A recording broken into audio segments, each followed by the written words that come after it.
अस्सलाम वालेकुम लो भी अज फिर असी एक नवी वीडियो च आ गए हैं। अज की जी वीडियो आ खारिश के मुतलक ठीक है। पुरानी तो पुरानी खारिश इस तरह खत्म होएगी जिदा बंदा तड़फ तड़फ के खत्म हो जाता।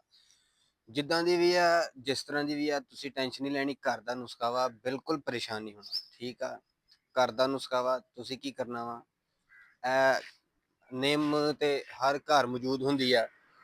तुसी एदियां 3 तो 4 डैनियां जेड़ियां वा ला लैनियां। फ्री का नुस्खा वा पैसे भी लाने की जरूरत नहीं है। 3 ਤੋਂ 4 ਡੈਣੀਆਂ ਨੇ ਤੁਸੀਂ ਤੋੜ ਲੈਣੀਆਂ ਵਾ ਜੀ। ਇਹ ਪੱਤੇ ਤੁਸੀਂ ਲੈ ਕੇ ਕੀ ਕਰਨਾ ਵਾ, ਇਹਨਾਂ ਨੂੰ ਤੁਸੀਂ ਨਹਿਰ 'ਚ ਰੋੜ ਦੇਣਾ ਵਾ। ਅਸੀਂ ਦੁਕਾਨ ਕਾਹਦੇ ਲਈ ਖੋਲੀ ਆ, ਹਿਕਮਤ ਕਾਹਦੇ ਲਈ ਸਿੱਖੀ ਤੁਹਾਡੇ ਲਈ। ਜੇ ਤੁਸੀਂ ਇਦਾਂ ਹੀ ਘਰ ਟੋਟ ਕੇ ਕਰਦੇ ਰਹੇ ਫਿਰ ਸਾਡਾ ਤੇ ਕੰਮ ਬੰਦ ਹੋ ਗਿਆ। ਐਡਰੈਸ ਆਪਣਾ ਉਹੀ ਆ, ਪੁਰਾਣਾ ਸਜਾਦ ਦਵਾਖਾਨਾ, ਸਤਿਆਣਾ ਬੰਗਲਾ 90 ਰੋਡ ਠੀਕ ਆ। ਇੱਥੇ ਤੁਸੀਂ ਆਣਾ ਵਾ, ਇਨਸ਼ਾਅੱਲਾ ਤੁਹਾਡਾ ਇਲਾਜ ਕੀਤਾ ਜਾਏਗਾ। ਫੀਸ ਕੋਈ ਨਹੀਂ, ਟੈਨਸ਼ਨ नहीं लैनी। तुसी किसी किस्म की भी बीमारी आ परेशान नहीं होना। दूसरे नंबर ते बहुत सारे बंदे जेड़े आ नहीं आ सकते, बहुत दूर आ, अपना इलाज करवाना चाहते हैं किसी भी किस्म की बीमारी का, वो साडे नाल राबता कर सकते हैं। असीं दवाई उन्हां तक पहुँचा देंगे इंशाअल्लाह ताला।